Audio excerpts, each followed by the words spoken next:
ನಮಸ್ಕಾರ ಸ್ನೇಹಿತರೆ, KSOU ಕ್ಲಾಸಸ್ಗೆ ಸ್ವಾಗತ.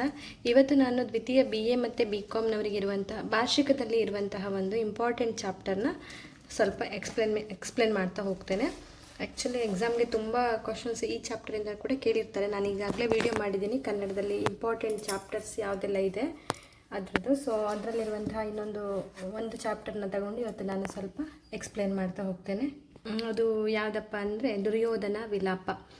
ಸಾಹಸ ಭೀಮ ವಿಜಯಂ ಎನ್ನುವಂಥ ಕೃತಿಯಲ್ಲಿರುವಂತಹ ನನ್ನ ಬರೆದಿರುವಂತಹ ಒಂದು ದುರ್ಯೋಧನ ವಿಲಾಪ ಏನಿದೆ ಅದನ್ನು ನಾನು ಇವತ್ತು ಎಕ್ಸ್ಪ್ಲೇನ್ ಮಾಡ್ತಾ ಹೋಗ್ತೇನೆ. ಅಂದರೆ ಅದರ ಸ್ವಲ್ಪ ಸಾರಾಂಶವನ್ನು ನಾನು ನಿಮಗೆ ಇವತ್ತು ಹೇಳ್ತೇನೆ. ಸೊ ನಿಮಗೆ ಅದನ್ನು ಕೇಳಿಸ್ಕೊಂಡ್ರೆ ಎಕ್ಸಾಮಲ್ಲಿ ಸ್ವಲ್ಪ ಬರೀಲಿಕ್ಕೆ ಈಸಿ ಆಗ್ತದೆ. ಸೊ ಚಾಪ್ಟರಿಗೆ ಹೋಗೋಣ. ಮೊದಲಿಗೆ ನಾವು ದುರ್ಯೋಧನ ವಿಲಾಪ ಏನು ಸಾಹಸ ಭೀಮ ವಿಜಯಂ ಕೃತಿಯಿಂದ ತೆಗೆದುಕೊಂಡಂಥ ಭಾಗ ಏನಿದೆ ದುರ್ಯೋಧನ ವಿಲಾಪ, ಅದು ಬರೆದವರು ರನ್ನ, ಕವಿ ರನ್ನ ಆಗಿರ್ತಾರೆ. ರತ್ನತ್ರಯರಲ್ಲಿ ಅವರು ಕೂಡ ಪ್ರಸಿದ್ಧರಾಗಿರ್ತಾರೆ. ರನ್ನ, ಜನ್ನ, ಪಂಪ ಏನಿರ್ತಾರೆ ಇವರಲ್ಲಿ ಒಬ್ಬರಾಗಿರ್ತಾರೆ. ರತ್ನತ್ರಯಗಳೇನಿದ್ದಾರೆ ಅವರಲ್ಲಿ ಒಬ್ಬರಾಗಿರ್ತಾರೆ ನಮ್ಮ ರನ್ನ. ಮೊದಲಿಗೆ ನಾವು ಸ್ವಲ್ಪ ಕವಿ ಪರಿಚಯವನ್ನು ನೋಡುವುದಾದರೆ, ರತ್ನತ್ರಯರೆಂದೇ ಪ್ರಸಿದ್ಧರಾದ ಕವಿಗಳಲ್ಲಿ ರನ್ನನು ಒಬ್ಬರಾಗಿರ್ತಾರೆ. ಇವರಿಗೆ ಜಿನ ಸಮಯ ದೀಪಕರೆಂಬ ಖ್ಯಾತನಾಮ ಕೂಡ ಇತ್ತು. ಕಾವ್ಯ ಪರಂಪರೆ ಕನ್ನಡ ನಾಡಿನಲ್ಲಿ ಆರಂಭವಾದ ಸಮಯದಲ್ಲಿ ಕೃತಿಗಳನ್ನು ರಚಿಸಿ ಪ್ರಸಿದ್ಧರಾಗಿರ್ತಾರೆ. ಅಂದರೆ ಕಾವ್ಯಗಳನ್ನು ಬರೆಯುವಂತಹ ಸಂದರ್ಭದಲ್ಲಿ ಇವರು ಕೃತಿಗಳನ್ನು ಬರೆದಿರ್ತಾರೆ. ಹಾಗೆಯೇ ಇವರು ಸಾಹಸ ಭೀಮ ವಿಜಯಂ ಏನಿದೆ ನಮಗೆ ಪೌರಾಣಿಕ ಒಂದು ಕಥೆ ಏನಿದೆ ಹಿಂದೆ ನಮ್ಮ ಒಂದು ಮಹತ್ತರವಾದ ಒಂದು ಕೃತಿ ಏನಿದೆ ಆ ಕೃತಿಯಲ್ಲಿ ಒಂದು ಭಾಗವನ್ನು ತೆಗೆದುಕೊಂಡಿಲ್ಲಿ ಬರೆದಿರ್ತಾರೆ. ಸೊ ನಾವೀಗ ಇದರದ್ದು ಸಾರಾಂಶವನ್ನು ನೋಡ್ಲಿಕ್ಕೆ ಹೋಗೋದಾದರೆ ಸ್ವಲ್ಪ ಹಿನ್ನೆಲೆಗಳನ್ನು ಕೂಡ ನಾವು ತಿಳ್ಕೊಳ್ಬೇಕಾಗ್ತದೆ. ಯಾವುದಕ್ಕೆ ಸಂದರ್ಭ ಆಗಿರುವಂತಹದ್ದು ಈ ಕೃತಿ ಅನ್ನೋದನ್ನು ನಾವು ನೋಡ್ಕೊಳ್ಬೇಕಾಗ್ತದೆ. ಮೊದಲಿಗೆ ದುರ್ಯೋಧನನ ವಿಲಾಪ ಏನಿದೆ, ದುರ್ಯೋಧನನ ವಿಲಾಪ ಅಂದರೆ ಅವನು ನೊಂದುಕೊಳ್ಳುವಂತಹ ಸನ್ನಿವೇಶ ಆಗಿರ್ತದೆ, ಅಥವಾ ದುರ್ಯೋಧನನ ಒಂದು ಸ್ಯಾಡ್ ಸಿಚುವೇಶನ್ ಆಗಿರುವಂತಹ ಸಂದರ್ಭ ಆಗಿರ್ತದೆ. ಅಂದರೆ ಯುದ್ಧಗಳೆಲ್ಲ ಆಗಿರ್ತದೆ. ಕುರುಕ್ಷೇತ್ರ ಯುದ್ಧ ಆದ ಸಂದರ್ಭದಲ್ಲಿ ಆದ ನಂತರದಲ್ಲಿ ಆಗುವಂಥ ಸಾವು ನೋವುಗಳನ್ನೆಲ್ಲ ಅವನು ನೋಡ್ತಾನಲ್ಲ, ಆ ಸಂದರ್ಭದಲ್ಲಿ ದುರ್ಯೋಧನನ ಏನೆಲ್ಲ ನೆನೆಸ್ಕೊಂಡು ಅಳ್ತಾನೆ ಅಥವಾ ನೊಂದ್ಕೊಳ್ತಾನೆ ಅದರ ಬಗ್ಗೆ ಇಲ್ಲಿ ಸಂದರ್ಭ ಆಗಿರ್ತದೆ. ಈಗ ನಾವು ಗದ್ಯದ ಅನುವಾದವನ್ನು ಸ್ವಲ್ಪ ನೋಡೋದಾದರೆ, ಕುರುಕ್ಷೇತ್ರ ಯುದ್ಧ ಆರಂಭವಾಗಿ ಕೊನೆಯ ಘಟ್ಟವನ್ನು ತಲುಪಿರುತ್ತದೆ. ಯುದ್ಧ ಎಲ್ಲ ಶುರುವಾಗಿ ಎಲ್ಲ ಘಟ್ಟಗಳು ಕೊನೆಯ ಘಟ್ಟದಲ್ಲಿ ತುಂಬಿರುವ, ಅಂದರೆ ತಲುಪಿರುವಾಗ ಎಲ್ಲ ಮುಗೀತು, ಇನ್ನೇನು ಮುಗೀತಾ ಬಂತನ್ನುವಾಗ ದುರ್ಯೋಧನ ತುಂಬ ಸಾವು ನೋವುಗಳನ್ನು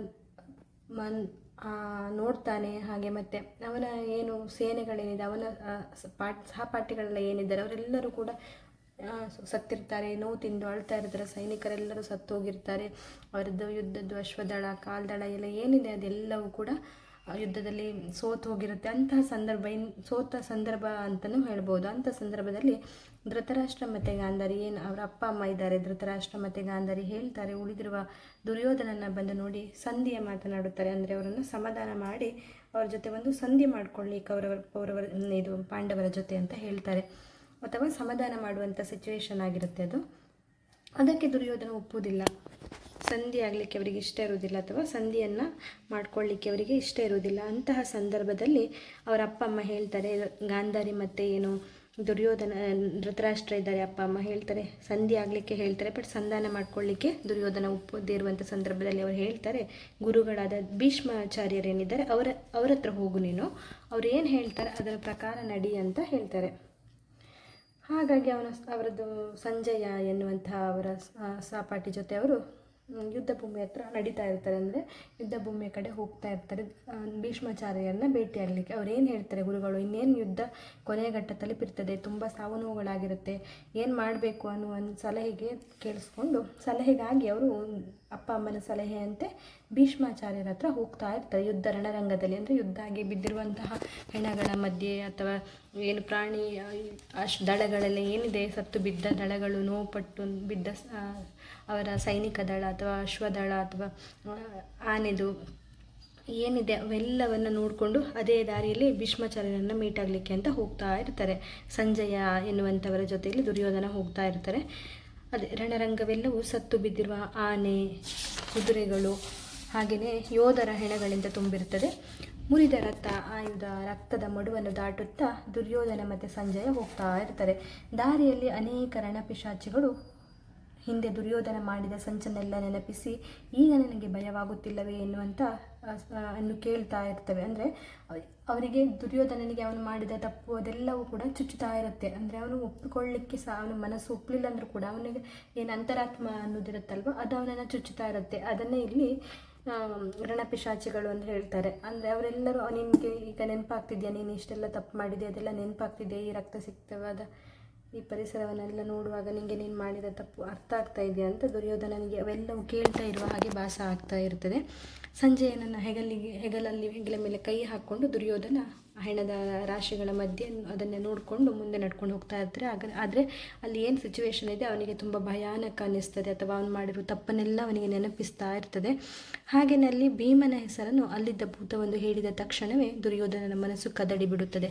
ಅವನಿಗೆ ಭೀಮನ ಬಗ್ಗೆ ಅಲ್ಲಿರುವ ಅವನಿಗೊಂದು ಏನು ಅಲ್ಲಿ ಒಂದು ಭೀಮನ ಹೆಸರನ್ನು ಅಲ್ಲಿದ್ದ ಒಂದು ಭೂತವೊಂದು ಹೇಳಿದ ತಕ್ಷಣ ಯಾರೋ ಭೀಮನ ಬಗ್ಗೆ ಹೇಳಿದಾಗೆ ಅವನಿಗೆ ಅನ್ನಿಸ್ತದೆ. ಹಾಗೆಯೇ ಅವನ ಮನಸ್ಸು ಕದಡಿ ಬಿಡುತ್ತದೆ. ಸಂಜೆ ಮತ್ತೆ ಅವನನ್ನು ಶಾಂತಗೊಳಿಸ್ತಾನೆ, ಅಂದರೆ ಮತ್ತೆ ಕೋಪಗೊಳ್ತಾನೆ. ಭೀಮನ ಹೆಸರನ್ನು ಕೇಳಿದ ತಕ್ಷಣ ಅವನು ಕೋಪಗೊಳ್ತಾನೆ. ಆಗ ಸಂಜಯ್ ಮತ್ತೆ ಅವನನ್ನು ಸಮಾಧಾನ ಮಾಡ್ತಾನೆ. ತಮ್ಮನ ಸಾವಿನಿಂದ ದುಃಖಿತನಾದ ದುರ್ಯೋಧನ ತಲೆತಗ್ಗಿಸಿ ಸಂಜಯನನ್ನು ಗುರುದ್ರೋಣ ತಾತ ಭೀಷ್ಮ ಎಲ್ಲಿರುವರು ತೋರಿಸು ಅಂತ ಹೇಳ್ತಾ ಹೋಗ್ತಾನೆ. ಅಂದರೆ ಭೀಮನ ನೆನ್ಪು ಮಾಡಿಕೊಂಡು ಕೋಪಗೊಳ್ತಾನೆ. ಹಾಗೆಯೇ ಸಂಜಯ್ ಅವನನ್ನು ಶಾಪ ಮಾಡ್ತಾನೆ. ಹಾಗೆಯೇ ಅವನ ತಮ್ಮ ಏನಿದ್ದಾನೆ ದುಶ್ಯಾಸನ, ಅವನು ಕೂಡ ಸತ್ತು ಬಿದ್ದಿರ್ತಾನೆ. ಅದನ್ನೆಲ್ಲ ಎಣಿಸ್ಕೊಂಡು ಬೇಜಾರಾಗಿ ಸಂಜಯನ ಹತ್ರ ಹೇಳ್ತಾರೆ, ದ್ರೋಣಾಚಾರ್ಯರು ಮತ್ತು ತಾತನಾದ ಭೀಷ್ಮಾಚಾರ್ಯರು ಎಲ್ಲಿದ್ದಾರೆ, ಅವ್ರ ಹತ್ರ ನನ್ನನ್ನು ಕರ್ಕೊಂಡು ಹೋಗು ಅಂತ ಹೇಳ್ತಾನೆ. ಹಾಗೆಯೇ ಅವರು ಸಂಜಯ್ ಎನ್ನುವರು ದುರ್ಯೋಧನನ ಹಿಡ್ಕೊಂಡು ಮುಂದೆ ಸಾಕ್ತಾ ಇರ್ತಾರೆ. ಅದರ ನಂತರ ಈ ಪಠ್ಯಭಾಗ ಮುಂದುವರಿಯುತ್ತದೆ. ಅಂದರೆ ಆಗ ನೀವು ಇದಿಷ್ಟು ಕಥೆಯ ಮುನ್ನೆಲೆ ಆಗಿರ್ತದೆ. ಇದೆಲ್ಲ ಸಂದರ್ಭಕ್ಕೆ ಬರಿಬೇಕಾಗ್ತದೆ ನೀವು. ಸೊ ಈ ಚಾಪ್ಟ್ರಲ್ಲಿ ಏನು ಮಾಡ್ತಾರೆ ಅಂದರೆ ಇದಿಷ್ಟು ಏನು ಕೃತಿ ಇದೆಯಲ್ಲ, ಈ ಕೃತಿಗಳನ್ನೆಲ್ಲ ನೀವು ಒಂದು ಸಲ ಓದ್ಕೊಳ್ಬೇಕಾಗ್ತದೆ. ಯಾಕಂದರೆ ಯಾವುದೇ ಗದ್ಯ ಭಾಗವನ್ನು ಅವರು ತೆಗೆದುಕೊಂಡು ನಿಮಗೆ ಸಂದರ್ಭ ಸಹಿತ ವಿವರಿಸಿ ಅಂತ ಕೇಳ್ಬೋದು. ಪಠ್ಯಭಾಗದಲ್ಲಿ ಸಂದರ್ಭ ಸಹಿತ ಕೇಳ್ತಾರೆ. ಸೊ ನಿಮ್ಗೆ ಅದು ಯಾವ ಪಠ್ಯಭಾಗದಲ್ಲಿದೆ ಅನ್ನೋದನ್ನು ನಿಮಗೆ ಗೊತ್ತಾಗುವ ಕಾರಣಕ್ಕಾಗಿ ನೀವೆಲ್ಲವನ್ನು ಒಂದು ಸಲ ಕಥೆಯ ಸಾರಾಂಶವನ್ನು ತಿಳಿದುಕೊಂಡ ನಂತರ ಪಠ್ಯಭಾಗವನ್ನು 1 ಅಥವಾ 2 ಬಾರಿ ಓದ್ಕೊಂಡ್ರೆ ಇದು ಯಾವ ಪಠ್ಯಭಾಗದಿಂದ ನಿಮಗೆ ಕೇಳಿದ್ದಾರೆ ಅಂತ ನಿಮಗೆ ನೆನಪಾದರೆ ನಿಮ್ಗೆ ಆ ವರ್ಡ್ಗಳನ್ನು ಓದಿದ ತಕ್ಷಣ ನಿಮಗೆ ಗೊತ್ತಾಗ್ತದೆ, ಓಕೆ ಇದು ದುರ್ಯೋಧನ ವಿಲಾಪದ್ದಾಗಿರಬಹುದು ಅನ್ನುವಂಥದ್ದು ನಿಮಗೆ ಅರ್ಥ ಆಗ್ತದೆ. ಹಾಗೆ ನೀವು ಆವಾಗ ಸಂದರ್ಭ ಸಹಿತವಾಗಿ ಬರೀಲಿಕ್ಕೆ ಈಸಿ ಆಗ್ತದೆ. ಸೊ ನೆಕ್ಸ್ಟು ಏನಾಗ್ತದೆ, ಹಾಗೆ ಅವನು ಮುಂದೆ ಹೋಗ್ತಾ ಇರ್ತಾನೆ. ದುರ್ಯೋಧನ ಭೀಷ್ಮಾಚಾರ್ಯರನ್ನು ಹುಡ್ಕೊಂಡು ಮುಂದೆ ಸಂಜಯನ ಜೊತೆ ಹೋಗ್ತಾ ಇರುವಾಗ ಅವನು ಮೊದಲು ನೋಡುವುದು ದ್ರೋಣಾಚಾರ್ಯರನ್ನು ಶವವನ್ನು ನೋಡ್ತಾನೆ. ಅವನು ದ್ರೋಣಾಚಾರ್ಯರಲ್ಲಿ ಹೋಗುವಂಥ ತವಕದಲ್ಲಿರ್ತಾನೆ. ಆದರೆ ಅವನು ಫಸ್ಟಿಗೆ ಅಲ್ಲಿ ದ್ರೋಣಾಚಾರ್ಯರನ್ನು ನೋಡ್ತಾನೆ. ದ್ರೋಣಾಚಾರ್ಯ ಮತ್ತು ಈಗ ನೀವು ಇದನ್ನು ಮೈನಾಗಿ ನೆನ್ಪಿಟ್ಕೊಳ್ಬೇಕಾಗ್ತದೆ. ಅವನು ಫಸ್ಟ್ ನೋಡೋದು ದ್ರೋಣಾಚಾರ್ಯರನ್ನು, ಆಮೇಲೆ ಅಭಿಮನ್ಯುವನ್ನು, ಆಮೇಲೆ ದ್ರೋಣಾಚಾರ್ಯರ ಮಗ ಲಕ್ಷ್ಮಣ ಏನಿರ್ತಾರೆ ಅವರನ್ನು ನೋಡ್ತಾನೆ. ಹಾಗೆಯೇ ನೆಕ್ಸ್ಟ್ ದುಶ್ಯಾಸನ ಅವನ ತಮ್ಮ, ಹಾಗೆ ನಂತರ ಅವನ ಪ್ರಾಣ ಸ್ನೇಹಿತರಾದ ಕರ್ಣನನ್ನು ನೋಡ್ತಾನೆ. ಫಸ್ಟಿಗೆ ಅವನು ಸಂಜಯನ ಜೊತೆ ರಣರಂಗದಲ್ಲಿ ಭೀಷ್ಮಾಚಾರ್ಯರನ್ನು ಭೇಟಿ ಆಗಲಿಕ್ಕೆ ಹೋಗುವಂಥ ಸಂದರ್ಭದಲ್ಲಿ 1 by 1 ಒಬ್ಬರೊಬ್ಬರದ್ದು ಶವಗಳನ್ನು ನೋಡ್ತಾನೆ. ಫಸ್ಟಿಗೆ ನೋಡೋದು ದ್ರೋಣಾಚಾರ್ಯರು, ನಂತರ ಅಭಿಮನ್ಯು, ಹಾಗೆಯೇ ಲಕ್ಷ್ಮಣ, ನಂತರ ದುಶ್ಯಾಸನ ಮತ್ತು ಅನಂತರ ಕರ್ಣನನ್ನು ನೋಡ್ತಾನೆ. ಇಷ್ಟು ಜನರನ್ನು ನೋಡ್ತಾ ಹೋಗ್ತಾರೆ. ಪ್ರತಿಯೊಬ್ಬರನ್ನು ನೋಡುವಾಗ ಅವನು ಏನೆಲ್ಲ ನೆನೆಸ್ಕೊಳ್ತಾನೆ ಅಂತ ಅವರ ಜೊತೆ ಏನೆಲ್ಲ ಸಂಭಾಷಣೆಯನ್ನು ಮಾಡ್ತಾನೆ ಅದೇ ಇದಿಷ್ಟು ಪಠ್ಯಭಾಗದಲ್ಲಿ ತುಂಬಿಕೊಂಡಿರ್ತದೆ. ಸೊ ನಾನೀಗ ದ್ರೋಣಾಚಾರ್ಯರನ್ನು ಅವನು ಹೀಗೆ ಹೋಗ್ತಾ ದ್ರೋಣಾಚಾರ್ಯರನ್ನು ನೋಡ್ತಾನೆ. ಆಗ ಏನಾಗ್ತದೆ ಅಂತ ಹೇಳೋದನ್ನು ಈಗ ಎಕ್ಸ್ಪ್ಲೇನ್ ಮಾಡ್ತೇನೆ. ದ್ರೋಣಾಚಾರ್ಯರನ್ನು ನೋಡಿಕೊಂಡು ದುರ್ಯೋಧನ ತುಂಬ ನೊಂದುಕೊಳ್ತಾನೆ. ಅವರ ಗುರುಗಳನ್ನು ನೋಡಿ, ಅವರ ಹೆಣವನ್ನು ನೋಡಿ ಅವನು ತುಂಬ ನೋವುಪಟ್ಟು ಹೇಳ್ತಾನೆ. ಅಲ್ಲಿ ಏನು ದ್ರೋಣಾಚಾರ್ಯರಿರ್ತಾರೆ, ಅವರ ಬಾಣಗಳಿಂದ ಅವರ ದೇಹವೆಲ್ಲ ಚಿತ್ರವಾಗಿತ್ತು. ತುಂಬ ಬಾಣಗಳು ಅವರ ಮೈಗೆಲ್ಲ ಚುಚ್ಚಿಕೊಂಡಿದ್ದವು. ಅವರ ಹೆಣವನ್ನು ನೋಡಿದಾಗ ದುರ್ಯೋಧನನಿಗೆ, ಕುರುವಂಶದ ಪ್ರಭು ಏನು ದುರ್ಯೋಧನ ಇರ್ತಾನೆ, ಅವನಿಗೆ ತುಂಬ ನೋವಾಗ್ತದೆ. ಅವನು ಹೇಳ್ತಾನೆ, ಅಂದರೆ ದುಷ್ಟದ್ಯುಮ್ನ ಎನ್ನುವಂತಹ ಒಬ್ಬ ವ್ಯಕ್ತಿ ಇರ್ತಾನಲ್ಲ, ಅವರ ಬಾಣಗಳಿಂದ ದ್ರೋಣಾಚಾರ್ಯರಿಗೆಲ್ಲ ಅವರ ಕೈಗೆ ಸಿಕ್ಕಿ ತಿರುಚಲ್ಪಟ್ಟ ದ್ರೋಣನ ಸಾವನ್ನು ರಾಜನಾದ ದುರ್ಯೋಧನ ಏನಿರ್ತಾನೆ ಅವನು ನೋಡ್ತಾನೆ. ಆಗ ನೋಡಿಕೊಂಡು ಅವನು ಹೇಳ್ತಾನೆ, ನಿಮ್ಮ ಬಿಲ್ವಿದ್ಯೆಯ ಪ್ರಾವೀಣ್ಯತೆಯನ್ನು ನಾವು ಅರಿಯವೆಯೇ, ನಮಗೆ ಗೊತ್ತಿಲ್ವ ನಮಗೆ? ಯುದ್ಧದಲ್ಲಿ ನಿಮ್ಮನ್ನು ಎದುರಿಸಿದವನು ಗಾಂಡೀವಧಾರಿಯಾದ ಅರ್ಜುನನಲ್ಲದೆ ಪಿನಾಕನೆನ್ನುವ ಧನಸ್ಸುಳ್ಳ ಸಾಕ್ಷಾತ್ ರುದ್ರನು ನಿಮ್ಮೊಡನೆ ಯುದ್ಧ ಮಾಡಲು ಸಮರ್ಥನಲ್ಲ. ಅಂದರೆ ನಿಮ್ಮ ಬಿಲ್ವಿದ್ಯೆ ಬಗ್ಗೆ ನಮಗೆಲ್ಲರಿಗೆ ಕೇಳಿ ಪ್ರಪಂಚಕ್ಕೆ ಗೊತ್ತಿದೆ, ಅದೆಷ್ಟು ಬಿಲ್ವಿದ್ಯೆಯಲ್ಲಿ ಪಾರಂಗತರಾಗಿದ್ದೀರಾ ನೀವು. ನಿಮ್ಮನ್ನು ಎದುರಿಸಲಿಕ್ಕೆ ಗಾಂಡೀವನದ ಅರ್ಜುನನಿಗೆ ಆಗೋದಿಲ್ಲ, ಅಥವಾ ಪಿನಾಕ ಎನ್ನುವಂಥ ದೊಡ್ಡ ಒಂದು ಧನಸ್ಸು ಹಿಡ್ಕೊಂಡಿರುವಂಥ ರುದ್ರ ಏನಿದ್ದಾರೆ ಸ್ವಾಮಿ, ಅವರಿಗೆ ಕೂಡ ನಿಮ್ಮೊಂದಿಗೆ ಯುದ್ಧ ಮಾಡಲಿಕ್ಕೆ ಗೆಲ್ಲಲಿಕ್ಕೆ ಆಗೋದಿಲ್ಲ. ಇದಕ್ಕೆ ನಿಮ್ಮ ಉಪೇಕ್ಷೆಯ ಕಾರಣ ಇದು ಅಷ್ಟು ನೀವು ತುಂಬ ಪ್ರಾವೀಣ್ಯತೆಯನ್ನು ಹೊಂದಿದ್ದೀರಾ. ಆದರೆ ನನ್ನ ಕರ್ಮಪಾಶದಿಂದ ಇದೆಲ್ಲ ಆಗಿದ್ದನ್ನು ನಾನು ಅರ್ಥಕೊಳ್ತೇನೆ. ನನ್ನಿಂದಾಗಿ ಇದೆಲ್ಲ ಆಗಿದೆ. ನಿಮಗೆ ಇಂತಹ ಸಾವು ಬರಬಾರ್ದಿತ್ತು. ನಿಮ್ಮ ಸಾವು ಈ ರೀತಿ ಆಗ್ತದೆ ಎಂದು ನಾನು ತಿಳಿದಿರಲಿಲ್ಲ ಎಂದು ಕುಂಭ ಸಂಭವರಾದ ದ್ರೋಣರೇ ಎಂದು ಅವನು ತುಂಬ ದುಃಖ ಪಡ್ತಾನೆ. ಕುಂಭ ಸಂಭವ ಅಂತ ಅವರಿಗೆ ಒಂದು ಬಿರುದಿರ್ತದೆ ದ್ರೋಣಾಚಾರ್ಯರಿಗೆ. ಇಷ್ಟನ್ನು ಅವನು ಹೇಳ್ಕೊಡ್ತಾನೆ. ನಿಮ್ಮ ಬಿಲ್ವಿದ್ಯೆ ಪಾರಂಗತರಾಗಿದ್ದೀರಾ, ನಿಮ್ಮನ್ನು ಸೋಲಿಸಲಿಕ್ಕೆ ಯಾರಿಗೂ ಆಗೋದಿಲ್ಲ. ಆದರೆ ನನ್ನ ಕರ್ಮಫಲಗಳಿಂದಾಗಿ ನಿಮಗೆ ಕೂಡ ಇಂಥ ಪರಿಸ್ಥಿತಿ ಬರುವಂತಾಯಿತು.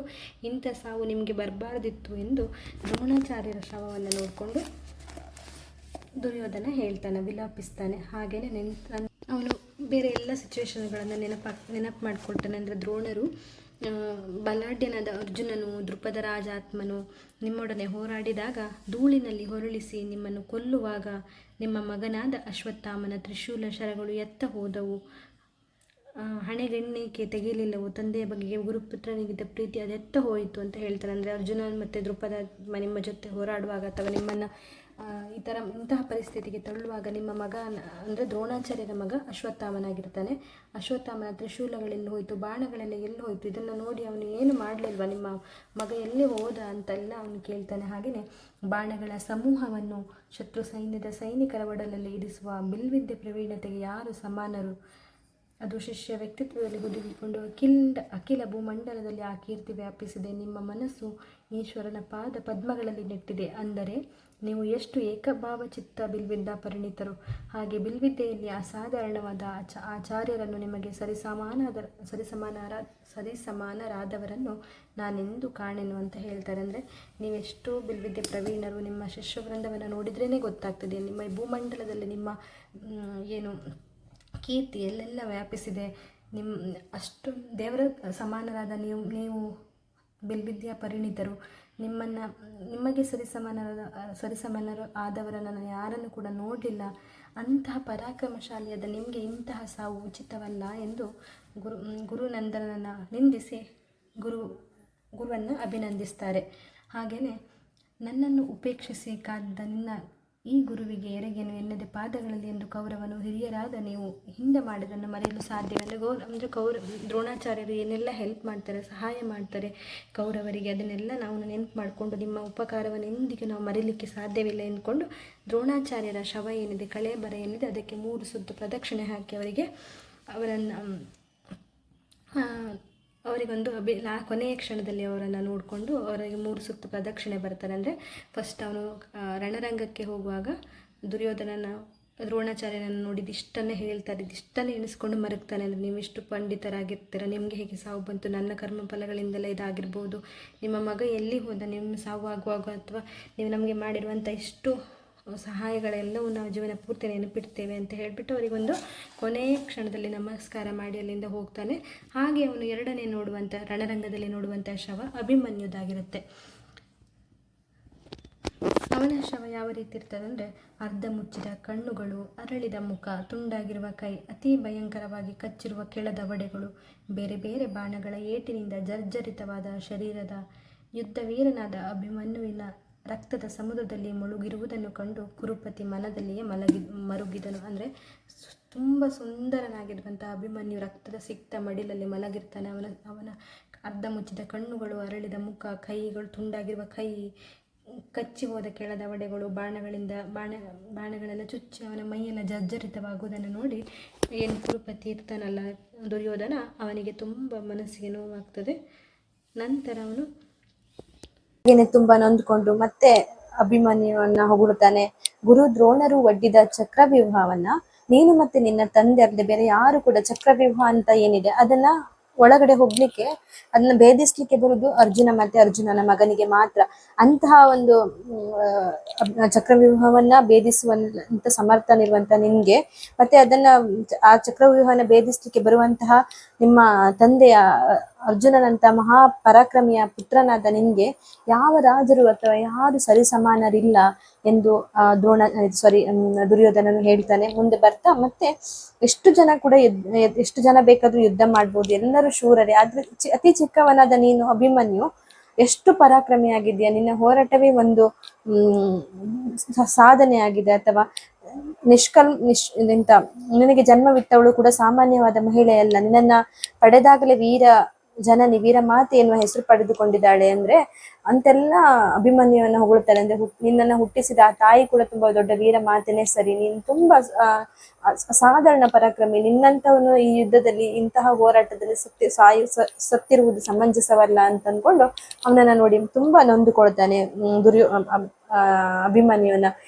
ಅವರು ಆಕ್ಚುಲಿ ಸಂಬಂಧಿಕರೇ ಆಗಿದ್ರು ಕೂಡ ಅವರಿಬ್ಬರ ಮಧ್ಯೆ ಕೂಡ ಯಾವಾಗ್ಲೂ ಏನು ಕೌರವರು ಪಾಂಡವರ ಮಧ್ಯೆ ಯಾವಾಗ್ಲೂ ಕೂಡ ದಾಯಾದಿತನೆಗಳು ಅಂದ್ರೆ ಜಗಳಗಳು ಯಾವಾಗ್ಲೂ ಹೋರಾಟಗಳು ಇದ್ರುನು ಇಂತಹ ದೊಡ್ಡ ಕುರುಕ್ಷೇತ್ರ ಯುದ್ಧ ಆದ ನಂತರ ಕೂಡ ಒಂದು ಕ್ಷಣ ದುರ್ಯೋಧನನ ಮನ ಅಭಿಮನ್ಯುಗಾಗಿ ಕೂಡ ಮಿಡಿಯುತ್ತದೆ ಎನ್ನುವುದನ್ನ ನಾವಿಲ್ಲಿ ನೋಡ್ಬೋದಾಗಿದೆ. ಹಾಗೇನೆ ನಿನ್ನಂತ ಪರಾಕ್ರಮಿಗೆ ಸಮನಾದವರು ಯಾರೂ ಇಲ್ಲ, ಅಸಮಬಲನಾದ ನಿನ್ನನ್ನ ಗೆಲ್ಲುವುದು ಸಾಧ್ಯವೇ ಇಲ್ಲ, ನಿನ್ನಂತೆ ಯುದ್ಧ ಮಾಡಲು ಕೂಡ ಸಾಧ್ಯವಿಲ್ಲ. ನಿನ್ನಲ್ಲಿ ನನ್ನ ಪ್ರಾರ್ಥನೆ ಏನಂದ್ರೆ ನಿನ್ನ ಸಾಹಸದಲ್ಲಿ ಒಂದಂಶಕ್ಕೆ ಅನುರೂಪವಾದ ಮರಣ ನನ್ಗೆ ಬರಲಿ ಎಂದು ಅವನು ಅನ್ಕೋತಾಳೆ. ಅಂದ್ರೆ ಅಷ್ಟು ತನಕ ಅವನನ್ನ ಇನ್ಸ್ಪೈರ್ ಮಾಡ್ತಾನೆ ಅಭಿಮನ್ಯು. ಅಂದ್ರೆ ನಿನ್ನಲ್ಲಿ ನನ್ಗೆ ಇಂತಹ ಅಸಾಧಾರಣ ಪರಾಕ್ರಮಿಯಾದ ನಿನ್ನಲ್ಲಿ ನನ್ಗೆ ಹೇಳೋದೇನು ಇಲ್ಲ, ಆದ್ರೆ ನಿನ್ನ ಒಂದು ವೀರ ಪರಾಕ್ರಮದಲ್ಲಿರುವಂತಹ ಒಂದು ಅಂಶ ನನ್ಗೆ ಕೂಡ ಅಂತಹ ಸಾವು ಕೂಡ ನನ್ಗೆ ಬರಲಿ ಅಂತ ಅವನು ದುರ್ಯೋಧನ ಹೇಳ್ತಾನಂದ್ರೆ ಇಲ್ಲಿ ಅಭಿಮನ್ಯು ಎಷ್ಟು ದೊಡ್ಡ ಪರಾಕ್ರಮಿ ಆಗಿರ್ಬೋದು ಅಥವಾ ಎಂತ ಒಂದು ವ್ಯಕ್ತಿತ್ವ ಹೊಂದಿರಬಹುದೆಂದು ನಾವಿಲ್ಲಿ ನೋಡ್ಬಹುದಾಗಿದೆ. ಹಾಗೆ ನಾವು ಮುಂದೆ ಬರ್ತಾ ಅಭಿಮನ್ಯುವನ ಕಳೆಬರಕ್ಕೆ ನಮಿಸ್ಕೊಂಡು ಮತ್ತೆ ಮುಂದೆ ಬರ್ತಾನೆ ನೊಂದುಕೊಂಡು. ಆ ಅಭಿಮನ್ಯು ಕಳೆಬರವನ್ನ ದಾಟಿ ಹೀಗೆ ಮುಂದೆ ಬರ್ತಾ ಇರುವಾಗ ಅವನು ನಂತರ ನೋಡುವುದು ಅವನ ಪುತ್ರನಾದ ಲಕ್ಷ್ಮಣನನ್ನ. ಅವನನ್ನ ನೋಡಿ ಅವನ ದುಃಖ ಮತ್ತಷ್ಟು ಹೆಚ್ಚಾಗ್ತದೆ ದುರ್ಯೋಧನನಿಗೆ. ಹಾಗೇನೆ ಹೇಳ್ತಾನೆ ಆ ಲಕ್ಷ್ಮಣನ ಶವ ಅಥವಾ ಕಳೆಬರಹ ಹೇಗಿತ್ತು ಅಂದ್ರೆ ಕೈಗಳು ಬಾಣದಿಂದ ತುಂಬಿತು, ಹೃದಯವು ರಣೋತ್ಸಾಹದಿಂದ ತುಂಬಿತ್ತು, ಕಂಗಳು ದುಃಖದ ಕಣ್ಣೀರಿನಿಂದ ತುಂಬಿದವು. ಕೌರವ ಕುಲ ತಿಲಕನಿಗೆ ನನ್ನ ಮಗನನ್ನು ನೋಡಿದಾಗ ಪುತ್ರ ಸ್ನೇಹದ ಕಾತರದಿಂದ ಕೂಡಿದ ಹೃದಯವನಾದ ಗಾಂಧಾರಿ ನಂದನ ಭಾನುಮತಿ ನಂದನನ ಮುಖ. ಅಂದ್ರೆ ಅವನ ಕೈಗಳು ಬಾಣದಿಂದ ಯುದ್ಧ ಉತ್ಸಾಹದಿಂದ ಕೂಡಿದ್ದ. ಫಸ್ಟ್ ಅಂದ್ರೆ ಯುದ್ಧ ಮಾಡ್ಲಿಕ್ಕೆ ರೆಡಿಯಾಗಿದ್ದ, ಅಷ್ಟು ಬಾಣಗಳಿಂದ ಹಿಡ್ಕೊಂಡಿದ್ದ. ಹೃದಯವು ಅಂದ್ರೆ ಅವನಿಗೆ ತುಂಬಾ ವಿಶ್ವಾಸದಿಂದ ಇದು ಯುದ್ಧಕ್ಕೆ ರೆಡಿಯಾಗಿದ್ದ. ಅಷ್ಟೆಲ್ಲ ಮಾಡಿದ ಕೌರವ ಕುಲತಿಲಕ ಅಂದ್ರೆ ಕೌರವರ ಮಗನಾದ ಏನು ಭಾನುಮತಿಯ ಮಗನಾದ ಈ ಲಕ್ಷ್ಮಣ ಏನಿದ್ದಾನೆ ಅವನ ಕಳೆಬರವನ್ನ ಈಗ ನಮ್ಮ ದುರ್ಯೋಧನರು ನೋಡ್ತಾ ಇರುವಾಗ ಅವರ ದುಃಖ ತಡಿಲಿಕ್ಕೆ ಅವರಿಗೆ ಆಗುದಿಲ್ಲ. ಆಗ ಅವನು ಹೇಳ್ತಾನೆ, ಹೆತ್ತ ತಂದೆಗೆ ಅವನು ಸತ್ತಾಗ ಜಲಾಂಜಲಿ ಅಥವಾ ನೀರೇನ್ ಹಾಕ್ತಾರೆ ತಂದೆ ತಾಯಿಗಳಿಗೆ, ಅವರು ಸತ್ತ ಕ್ಷಣದಲ್ಲಿ ಏನ್ ನೀರ್ ಬಿಡ್ತಾರಲ್ಲ ಬಾಯಿಗೆ, ಆ ನೀರನ್ನ ಹಾಕ್ಲಿಕ್ಕೆ ಮಗನಾದವನು ಬೇಕಾಗ್ತದೆ. ಮಗನ ಹಾಕಿದ್ರೆ ಅದೊಂದು ಸಾವು ಅಥವಾ ಅವರಿಗೆ ಮೋಕ್ಷ ಸಿಗುತ್ತೆ ಅಂತ ಹೇಳ್ತಾರೆ. ಅಂಥದ್ರಲ್ಲಿ ಮಗನ ಸಾವನ್ನ ಎದುರುಗಡೆ ತಂದೆ ನೋಡುದು ಎಂತಹ ಒಂದು ದುಃಖಕರ ಸನ್ನಿವೇಶ ಅನ್ನೋದನ್ನ ಇಲ್ಲಿ ದುರ್ಯೋಧನ ಹೇಳ್ತಾನೆ. ಹೆತ್ತ ತಂದೆಗೆ ಅವನು ಸತ್ತಾಗ ಜಲಾಂಜಲಿಯನ್ನ ಮಗನಾದವನು ಬಿಡುವುದು ಉಚಿತವಾದುದು. ಅದನ್ನು ಬಿಟ್ಟು ಈಗ ನಾನು ನಿನ್ನ ತಂದೆಯಾದನು ನಿನಗೆ ತಿಲೋದಕ ಬಿಡುವಂತ ಆಯ್ತಲ್ಲ ಮಗನೇ, ಹೀಗೆ ನೀನು ಕ್ರಮವನ್ನು ವ್ಯತ್ಯಾಸ ಮಾಡುವುದು ಸರಿಯೇ ಅಂತ. ಈಗ ಎಷ್ಟೋ ಸಮಯಗಳಿಂದ ಅಥವಾ ಜಮಾನಗಳಿಂದ ಬಂದಿರುವಂತ ಒಂದು ವಿಷಯ ಏನಂದ್ರೆ ತಂದೆ ಸತ್ತಾಗ ಮಕ್ಕಳವರಿಗೆ ನೀರು ಬಿಡುವುದು ಬಾಯಿಗೆ ಅಂತ ಏನಿದೆ ಅದು ಮಾಡ್ತಾರೆ. ಆದ್ರೆ ಈಗ ನನ್ನಿಂದ ಮೊದಲು ನೀನೇ ಸತ್ತು ನಿನ್ನ ಬಾಯಿಗೆ ನಾನೇ ನೀರು ಬಿಡುವ ಹಾಗೆ ಆಯ್ತಲ್ಲ, ಅಂತಹ ಒಂದು ಸಿಚುವೇಶನ್ ಅಥವಾ ಪರಿಸ್ಥಿತಿಯನ್ನ ನೀನು ನನಗೆ ಒಡ್ಡಿದೆ ಅಲ್ಲ ಮಗನೇ, ಇದು ಸರಿಯಾ ಅಂತ ಕೂಡ ಕೇಳ್ತಾನೆ ಮಗನ ಶವವನ್ನು ನೋಡಿ. ಹಾಗೆ ನಾನು ಎಲ್ಲಿ ನಿಲ್ಲಿಕ್ಕೆ ಆಗುದಿಲ್ಲ ಮಗನನ್ನ ನೋಡಿ. ಭೀಮಸೇದನ ಗದೆಯ ಏಟಿನಿಂದ ಸಂಹಾರವಾಗಿ ರಕ್ತದ ಪ್ರವಾಹದಲ್ಲಿ ಅದ್ದಿರುವಂತೆ ಬಿದಿರು ಯುವರಾಜನಂದ ದುಶ್ಯಾಸನ ಕಡೆಗೆ ಹೋಗ್ತಾನೆ. ಅಂದ್ರೆ ಮಗನ ಶವವನ್ನ ನೋಡಿ ಮತ್ತೆ ದುಃಖಿತನಾಗಿ ಅಲ್ಲಿಂದ ಸೀದಾ ಮುಂದೆ ಬರುವಾಗ ಅವನ ಪ್ರೀತಿಯ ತಮ್ಮನಾದ ದುಶ್ಯಾಸನನನ್ನ ನೋಡ್ತಾನೆ. ಅಂದ್ರೆ ಅಲ್ಲಿ ರಕ್ತ ಫುಲ್ ಬಿದ್ದಿರ್ತದೆ. ದುಶ್ಯಾಸನನನ್ನ ಕೊಂದಿರುವುದು ಭೀಮ ಆಗಿರ್ತಾನೆ. ಭೀಮನ ಗದೆಗೆ ಅವನು ಬಿದ್ದು ಅಂದ್ರೆ ಭೀಮನಿಂದ ಅವನು ಸಾಯ್ತಾನೆ ದುಶ್ಯಾಸನ. ಅದನ್ನ ನೋಡಿ ಅವನ ಪರಿಸ್ಥಿತಿ ರಕ್ತದಲ್ಲಿ ಬಿದ್ದಿರುವ ಅವನ ಕಳೆ ಬರಹವನ್ನ ನೋಡಿ ಮತ್ತಷ್ಟು ಕುರುರಾಜನಿಗೆ ನೋವಾಗ್ತದೆ. ಹಾಗೆ ಇದು ಭೀಮಸೇನನು ಕೌರವರ ಅಷ್ಟು ಜನರನ್ನು ಕೊಂದ ತಾಣ. ಇದು ಭೀಮದೇವ ಮುಖ ಬಿಟ್ಟು ದುಶ್ಯಾಸನ ರಕ್ತವನ್ನು ಹೀರಿದ ತಾಣ. ಇದು ಭೀಮ ಛಲದಿಂದ ಭಗದತ್ತನ ಆನೆಯೊಡನೆ ಆನೆಯಂತೆ ಹೋರಾಡಿ ಕೊಂದ ತಾಣ. ಇದು ಭೀಮ ದೇವ ಕಾಳಿಂಗನ ಗಜಗಟೆಯ ಕೊಂದ ತಾಣ. ಅಂದ್ರೆ ಇದೆಲ್ಲ ಏನು ಜಾಗದಲ್ಲಿ ಎಷ್ಟು ಜನರನ್ನ ಭೀಮ ಕೊಂದಿದ್ದಾನೆ ಅದನ್ನೆಲ್ಲವನ್ನ ದುರ್ಯೋಧನ ಹೇಳ್ತಾನೆ. ಮಣ್ಣಿನಲ್ಲಿ ಹೊರಡಿಸಿ ಇಡೀ ಶರೀರದ ಮಾಂಸವನ್ನು ಸಣ್ಣ ಸಣ್ಣದಾಗಿ ಕತ್ತರಿಸಿ ತಿಂದು ಗೊಟ್ಟದಲ್ಲಿ ರಕ್ತ ಕುಡಿದ ಹಿಡಿಂಬನನ್ನು ಕೊಂದ ಭೀಮನಿಗೆ ದುಶ್ಯಾಸನ ಸಾವಿನಿಂದಲೂ ತೃಪ್ತಿಯಾಗಿಲ್ಲ. ಅಂತಹ ಪರಿಸ್ಥಿತಿಯಲ್ಲಿ ದುಶ್ಯಾಸನನು ಭೀಮನ ಗದೆಯ ಏಟಿನಿಂದ ನೋವನ್ನು ಅನುಭವಿಸಿ ಕೊನೆ ಉಸಿರೆಳೆಯುತ್ತಾನೆ. ಅಂದ್ರೆ ಅಷ್ಟು ಜನರನ್ನೆಲ್ಲ ಕೊಂದಿರ್ತಾನೆ. ಭೀಮ ಅಂದ್ರೆ ಮಹಾನ್ ಘಟಾಘಟಿಯಾಗಿರ್ತಾನೆ. ಅವನು ಎಲ್ಲವನ್ನ ಕೊಂದು ಎಷ್ಟು ಜನರನ್ನ ಕೊಂದಿದ್ದಾನೆ ಯುದ್ಧದಲ್ಲಿ, ಅಷ್ಟೆಲ್ಲ ಕೊಂದ ದುಶ್ಯಾಸನಿಗೆ ಭೀಮನಿಗೆ ನನ್ನ ತಮ್ಮನ ಸಾವನ್ನು ಮಾಡಿದ್ರು ಕೂಡ ತೃಪ್ತಿನೇ ಆಗುದಿಲ್ವಲ್ಲ ಎಂದು ಅನ್ಕೊಳ್ತಾನೆ ದುರ್ಯೋಧನ. ಎಷ್ಟೆಲ್ಲ ನೋವು ತಿಂದು ತನ್ನ ತಮ್ಮನಾದ ದುಶ್ಯಾಸನ ಕೊನೆ ಉಸಿರೆಳೆದಿರಬಹುದು ಎಂದು ಸಂಜಯನಿಗೆ ಹೇಳ್ತಾನೆ. ಮತ್ತೆ ಅಲ್ಲಿಂದ ನಿಲ್ಲಕ್ಕಾಗದೆ ಸೀದಾ ತನ್ನ ಸೋದರನನ್ನ ಬಿಟ್ಟು ಮುಂದೆ ನಡೀತಾನೆ. ಅಂದ್ರೆ ಸೋದರನ ಕಳೆ ಬರಹವನ್ನ ನಮಿಸಿ ಮತ್ತೆ ಮುಂದಕ್ಕೆ ಹೋಗ್ತಾನೆ. ಆಗ ಅವನಲ್ಲಿ ನೋಡುವುದು ಅವನು ದುಶ್ಯಾಸನನ ಬಿಟ್ಟು ಹೋಗುವ ಮೊದಲು ಅವನೊಂದಲ್ಲಿ ಶಪಥ ಮಾಡಿ ಹೋಗ್ತಾನೆ ದುರ್ಯೋಧನ. ಸೊಂಟವನ್ನ ಮುರಿದು 2 ಪಕ್ಕೆಲುಬುಗಳನ್ನ ಪುಡಿ ಮಾಡಿ ಮೈ ಮಾಂಸವನ್ನೆಲ್ಲ ಮುದ್ದೆಯಾಗಿರಿಸಿ ಎದೆಯನ್ನ 2 ಭಾಗವಾಗಿ ಸೀಳಿ ಹೊರ ಬರುತ್ತಿರುವ ರಕ್ತವನ್ನ ಕುಡಿದ ಭೀಮನ ರಕ್ತವನ್ನ ಕುಡಿಯದೆ ನನ್ನ ದುಃಖ ಉಪಶಮನವಾಗುವುದಿಲ್ಲ ಅಂತಲೂ ಕೂಡ ಹೇಳಿ ಮುಂದೆ ಸಾಕ್ತಾನೆ. ಅಂದ್ರೆ ದುರ್ಯೋಧನನನ್ನ ನೋಡಿ ಅವನ ಪರಿಸ್ಥಿತಿಯರಿಗೆ ಕಾರಣನಾದ ಭೀಮನ ರಕ್ತ ನಾನು ಹೀರ್ತೇನೆ, ಅವನನ್ನ ನಾನು ಇಷ್ಟೆಲ್ಲ ಮಾಡಿದಾನಲ್ಲ ಅಂತ ಸೊಂಟ ಮುರಿದಿದ್ದಾನೆ, ಪಕ್ಕೆಲುಬುಗಳನ್ನ ಪುಡಿ ಮಾಡಿದ್ದಾನೆ, ಮಾಂಸವನ್ನ ಮುದ್ದೆ ಮಾಡಿದ್ದಾನೆ, ಎದೆಯನ್ನ 2 ಭಾಗವಾಗಿ ಸೀಳಿದ್ದಾನೆ, ಹಾಗೆ ರಕ್ತವನ್ನೆಲ್ಲ ಕುಡಿದಂತಹ ಅಂತ ಭೀಮನನ್ನ ಅವನ ರಕ್ತವನ್ನ ನಾನು ಕುಡಿದಿದ್ರೆ ನನ್ನ ಈ ಕೋಪ ಕಮ್ಮಿ ಆಗುದಿಲ್ಲ ಎಂದು ದುರ್ಯೋಧನ ಅಲ್ಲೇ ಒಂದು ಶಪಥ ಮಾಡಿ ಮುಂದೆ ಬರ್ತಾನೆ. ಹಾಗೇನೆ ಅಷ್ಟೆಲ್ಲ ಅವನ ಪರಿಸ್ಥಿತಿಗೆ ದುಶ್ಯಾಸನ ಹೆಣ ಆಗಿರುವ ಕೆಟ್ಟ ಪರಿಸ್ಥಿತಿಯನ್ನ ನೋಡ್ತಾನೆ. ಹಾಗೇನೆ ನಿಂತು ತನ್ನಲ್ಲಿಯೇ ಕೆಲವೊಂದು ಮಾತಾಡ್ಕೊಳ್ತಾನೆ. ಅಂದ್ರೆ ತನ್ಗೆ ತಾನೇ ಹೇಳ್ಕೊಳ್ತಾನೆ, ನಿನ್ನನ್ನು ಯಾರು ಕೊಂದರೋ ಅವನನ್ನ ಹಾಗೇನೆ ಕೊಲ್ಲುತ್ತೇನೆ, ಕೊಲ್ಲದೆ ನಾನು ಬಿಡುವುದಿಲ್ಲ, ಇದು ನನ್ನ ಪ್ರತಿಜ್ಞೆ ಅಂತ ಹೇಳ್ಬಿಟ್ಟು ಹಾಗೆ ಮುಂದೆ ಹೋಗ್ತಾನೆ. ತಮ್ಮ ದುಶ್ಯಾಸನನ ಕಳೆಬರವನ್ನ ದಾಟುವ ಮೊದಲು ಅವನು ಭೀಮನನ್ನ ನಾನು ಕೊಲ್ಲದೆ ಮುಂದೆ ಹೋಗುದಿಲ್ಲ, ಅವನನ್ನ ಕೊಂದೆ ನಾನು ತೀರ್ತೇನೆ, ನಾನು ಅಷ್ಟು ಅವನಿಗೆ ಪ್ರೀತಿ ಪಾತ್ರನಾಗಿರ್ತಾನೆ ದುರ್ಯೋಧನನಿಗೆ ದುಶ್ಯಾಸನ ಅಂದ್ರೆ. ಅಂತಹ ಪ್ರೀತಿಯ ತಮ್ಮನನ್ನ ಕೊಂದ ಭೀಮಸೇನನನ್ನು ಕೊಲ್ಲದೆ ನಾನು ಬಿಡುವುದಿಲ್ಲ ಅಂತ ತನ್ನಲ್ಲೇ ತಾನು ಕೋಪದಿಂದ ಶಪಥ ಮಾಡಿಕೊಳ್ತಾನೆ. ಹಾಗೆ ಕೋಪದಿಂದ ಶಪಥ ಮಾಡಿಕೊಂಡು ಮುಂದೆ ಬರ್ತಾ ಇರುವಾಗ ಅವನದೇ ಸತ್ತು ಬಿದ್ದಿರುವ ಆ ಯುದ್ಧ ರಂಗದಲ್ಲಿ ಸತ್ತು ಬಿದ್ದಿರುವ ಆನೆ, ಕುದುರೆ, ಮನುಷ್ಯರ ಹೆಣಗಳ ಕರಾಳ ದೃಶ್ಯಗಳನ್ನ ಕಂಡು ಅವುಗಳನ್ನ ದಾಟಿ ಮುಂದೆ ಬರುವಾಗ ಮಾನವನ ಕೈಯಿಂದ ವಿಮುಕ್ತನಾದ ಬಾಣಗಳ ಘಾತದಿಂದ ಜರ್ಜರಿತ ಶರೀರನಾದ ಅಂಗರಾಜ ಕರ್ಣನ ಕಳೆ ಬರಹವನ್ನ ನೋಡ್ತಾನೆ. ಅಂದ್ರೆ ಅವನು ತುಂಬಾ ಪ್ರೀತಿಯ ಸ್ನೇಹಿತ ಕರ್ಣ ಇರ್ತಾನೆ. ಅವನ ಕಳೆ ಬರಹವನ್ನ ಆ ಆನೆ, ಕುದುರೆಗಳ ಹೆಣದ ರಾಶಿಗಳ ಮಧ್ಯೆ ತನ್ನ ಪ್ರೀತಿಯ ಸ್ನೇಹಿತನಾದ ಕರ್ಣನ ಕಳೆ ಬರಹವನ್ನ ನೋಡ್ತಾನೆ. ಕರ್ಣ ಅಂದ್ರೆ ದುರ್ಯೋಧನಿಗೆ ತುಂಬಾ ಪ್ರೀತಿ ಇರ್ತದೆ. ಆಗ ಅದನ್ನು ನೋಡಿದ ಸಂಜಯ ಕುರುವಿನ ಮೇಲನ ಬೊಕ್ಕೆ ಎದ್ದು ಸ್ಫೋಟಿಸುವಂತೆ ಮೊದಲೇ ತನ್ನ ತಮ್ಮನನ್ನು ಕಳೆದುಕೊಂಡು ದುಃಖದಿಂದ ವಿಹ್ವಲನಾದ ದುರ್ಯೋಧನನಿಗೆ ತನ್ನ ಆಪ್ತ ಪ್ರಿಯ ಗೆಳೆಯ ಕರ್ಣನ ದರ್ಶನದಿಂದ ದುಃಖ ಮತ್ತಷ್ಟು ಹೆಚ್ಚಾಗ್ತದೆ ಅಂತ ಮೊದಲೇ ಗೊತ್ತಿತ್ತು. ಅಂದ್ರೆ ಸಂಜಯ ದುರ್ಯೋಧನನ ರಣರಂಗದಲ್ಲಿ ಭೀಷ್ಮಾಚಾರ್ಯರ ಹತ್ರ ಕರ್ಕೊಂಡು ಹೋಗ್ತಾ ಇರ್ತಾರೆ ರಣರಂಗದಲ್ಲಿ ದುರ್ಯೋಧನ ಮತ್ತೆ ಸಂಜಯ.